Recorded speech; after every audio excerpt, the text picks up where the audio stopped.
साथियों नमस्कार, मैं हूं नीरज पटेल और आप देख रहे हैं नेशन जनमत। क्या हाथों में हथियार, बंदूक, गोला बारूद, कुल्हाड़ी, तलवारें, क्या किसी सभ्य समाज में इसको सभ्यता और संस्कृति का अंग होना चाहिए? आपके मन में उत्तर होगा नहीं होना चाहिए, मगर अफसोस ऐसा है। कभी धार्मिक मान्यताओं के आधार पर, कभी परंपराओं के नाम पर, कभी संस्कृति के नाम पर हथियारबंद गिरोहों को, हथियारबंद लोगों को हम पूजने लगते हैं, परंपरा और संस्कृति का हिस्सा मानने लगते हैं। ऐसी एक खबर उत्तर प्रदेश के बुंदेलखंड क्षेत्र में पड़ने वाले झांसी जिले के एरच क्षेत्र से आई है। इस वीडियो में साफ साफ देखा जा सकता है नकाबपोश बदमाश हाथों में हथियार लिए हुए, कुछ कुल्हाड़ी भी लिए हुए, लोगों की गाड़ियां रोकते हैं, उनको लूटते हैं। अचानक से आप ये दृश्य देखें तो आप डर जाएंगे, मगर इसको स्थानीय लोग सभ्यता और संस्कृति का हिस्सा मान करके हर साल ऐसा करते हैं। कहते हैं कि हम स्वांग रच रहे हैं डाकुओं की याद में। क्या लूटने वालों को, डाकुओं को इस तरीके से याद करने की परंपरा रखनी चाहिए? पिछड़ेपन के लिए बर्बाद जिस बुंदेलखंड में बच्चों को शिक्षा की सीख देनी चाहिए, वहां परंपरा और संस्कृति के नाम पर गुंडे, डाकू, बदमाश बनने की सीख दे जा रही है। लूट खसोट को परंपरा और सभ्यता संस्कृति बनाता कौन है? इसके पीछे भी एक साजिश को समझिए। एरच में जो रामलीला होती है, उसमें राम का किरदार निभाने वाले शख्स ब्रजेश कुमार दुबे नवभारत टाइम्स से बताते हैं, हमें अपनी परंपरा पर गर्व है। दशकों तक हमारे पिता देवेंद्र कुमार दुबे भगवान राम का अभिनय करते थे, बहुत अच्छी बात है, लेकिन आगे सुनिए, उनकी मौत के बाद हम करते हैं, यह भी ठीक है।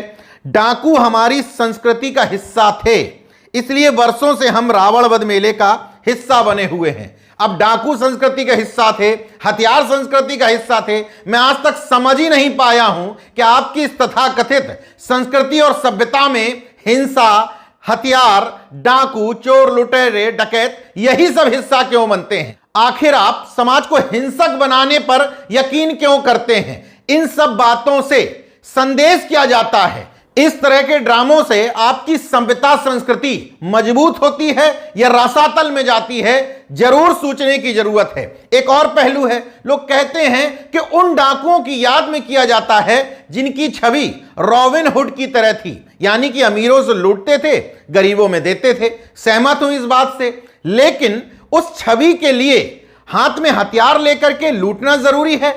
इस अभिनय में, जिसको बुंदेलखंड में लोग स्वांग कहते हैं, यह भी तो किया जा सकता था लूटने खसोटने की बजाय कि संवैधानिक तरीके से मजबूत लोगों से पैसा ले करके कमजोरों में बांटा जा रहा है। क्या बच्चों के मन में इसका अच्छा प्रभाव नहीं पड़ता? लेकिन प्रभाव अच्छा डालने से ज्यादा नियत है कि इस तरह की बातों को सभ्यता संस्कृति बना दी जाए, ताकि लोग पढ़े लिखे नहीं, पढ़ेंगे लिखेंगे नहीं तो सवाल जवाब नहीं करेंगे, अंधविश्वास में, कुप्रथाओं में, कुरीतियों में उलझे रहेंगे। अब ये तथाकथित सभ्यता और संस्कृति बनती कैसे हैं, इसका एक उदाहरण समझा देता हूं। एक पति पत्नी थे, दोनों अंधे थे।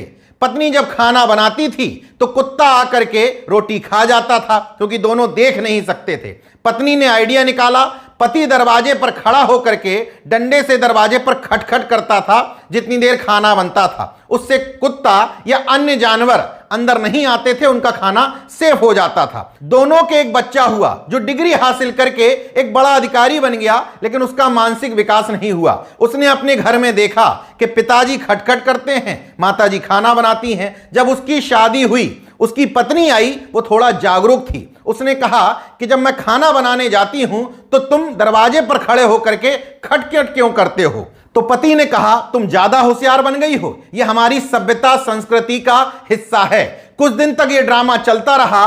बाद में पत्नी ने पड़ोस में रहने वाले एक जागरूक शख्स से पूछा, चाचा जी आप तो कई सालों से यहां रह रहे हैं, ये बताइए कि मेरे पति ऐसा क्यों करते हैं? तो उस जागरूक शख्स ने कहा, बेटा तुम्हारे सास और ससुर आंखों से अंधे थे, लेकिन तुम्हारा पति बुद्धि से अंधा है। वो मजबूरन जो काम करते थे उसको ये सभ्यता संस्कृति का हिस्सा बना दिया है। इस तरह के कृत्यों को भी सभ्यता संस्कृति बनाने में इसी तरह के मूर्ख लोगों का योगदान है, जो दिमाग नहीं लगाते हैं, तर्क और विवेक पर बात नहीं करना चाहते हैं, अंधविश्वास, पोंगापंथ, कुरीतियों को समाज का हिस्सा बना देते हैं और उसके नाम पर माल कमाते हैं। ललितपुर की एक घटना आपको याद होगी। एक नाले को पवित्र कुंड बना दिया था। हजारों की संख्या में लोग नहाने पहुंचने लगे थे। वो तो भला हो ललितपुर के डीएफओ का, उन्होंने वन संपदा पर कब्जा होते देख शासन प्रशासन को सूचित किया, खुद मौके पर पहुंचे, लोगों को बताया कि जिसको पवित्र कुंड बता दिया गया है ये नाले का गंदा पानी है, इसलिए इसमें ना नहाएं। पुलिस तक तैनात करनी पड़ी। जिस क्षेत्र की इस तरह की मानसिक स्थिति हो उस क्षेत्र में मानसिक गुलामों को तैयार करना कोई बड़ी बात नहीं है। मैं अनुरोध करता हूं उस क्षेत्र के लोगों से जो इस तरह के स्वांग को संस्कृति और सभ्यता का हिस्सा माने हुए हैं, बच्चों को हथियार और लूटने की संस्कृति मत समझाइए। लिखने पढ़ने की ताकत बताइए, महापुरुषों का इतिहास बताइए। अभिनय करना ही है तो पॉजिटिव अभिनय के माध्यम से उनको अच्छा व्यक्ति बनाने पर जोर डालिए, वरना आपके बच्चों को लोग दंगाई और हिंसक बनाने के लिए तो जी जाने किए ही हैं। देखते रहिए नेशन जनमत, जागरूक और सजग बने रहिए। जय विज्ञान, जय संविधान, जय लोकतंत्र। धन्यवाद।